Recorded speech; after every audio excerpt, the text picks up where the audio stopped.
MLC ఎన్నికల్లో పోటీ చేయడానికే బీఆర్ఎస్ సాహసించలేదు.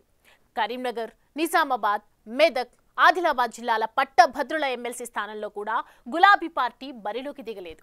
గ్రాడ్యుయేట్ ఎమ్మెల్సీ స్థానంతో పాటు ఒక టీచర్స్ ఎమ్మెల్సీ స్థానంలో బీజేపీ సత్తా చాటుకుంది.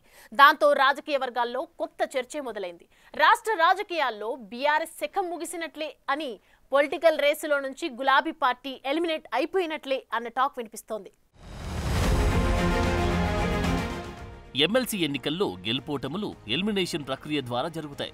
కానీ ఇప్పుడు తెలంగాణ రాజకీయాల్లో రాజకీయ పార్టీల ఎలిమినేషన్ ప్రక్రియ స్టార్ట్ అయిందంటున్నారు. ఎమ్మెల్సీ ఎన్నికలు దానికి మొదటి అడుగుగా చెప్తున్నారు. తెలంగాణ రాజకీయ అవనిపై ఈ ఎమ్మెల్సీ ఎన్నికలు సరికొత్త రాజకీయ సమీకరణాలు ఆవిష్కరించాయి. పొలిటికల్ రేస్లో నుంచి నెమ్మదిగా బీఆర్ఎస్ ఎలిమినేట్ అవుతూ ఉంటే బీజేపీ అంతలా ఎలివేట్ అవుతుంది.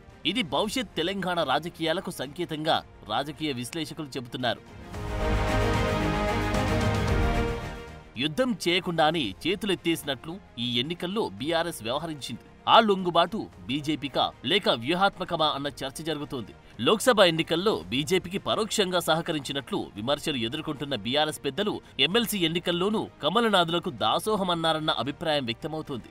వాస్తవానికి రాజకీయాలు పాత రోజుల్లా లేవు. నిత్యం రేసులో ఉండాల్సిందే, లేదంటే గేమ్ నుండి అవుట్ అయ్యే పరిస్థితులు ఇప్పుడున్నాయి.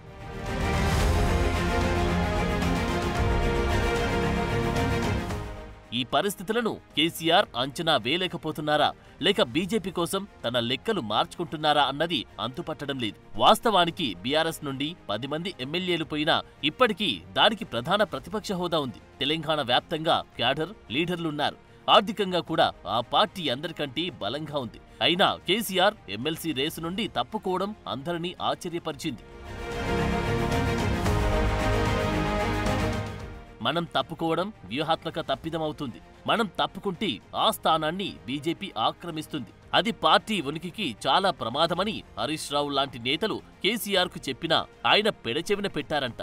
ఈ నేపథ్యంలో అధికారంలో ఉండి కాంగ్రెస్ ఓడడం, నిన్నటిదాకా అధికారంలో ఉండి ఎన్నికల బరి నుండి బీఆర్ఎస్ ముందే అవుట్ కావడం తెలంగాణ రాజకీయాలను కీలక మలుపు తిప్పే పరిణామాలుగా కనిపిస్తున్నాయి. మొత్తానికి ఎమ్మెల్సీ ఎన్నికల బరి నుంచి తప్పుకోవడం కేసీఆర్ వ్యూహమో వ్యూహాత్మక తప్పిదమో కాని తెలంగాణ రాజకీయ ముఖచిత్రం నుండి బీఆర్ఎస్ ఎలిమినేట్ అయ్యి ఆ స్థానంలో బీజేపీ ఎలివేట్ అవుతుందన్న అభిప్రాయం వ్యక్తమవుతోంది.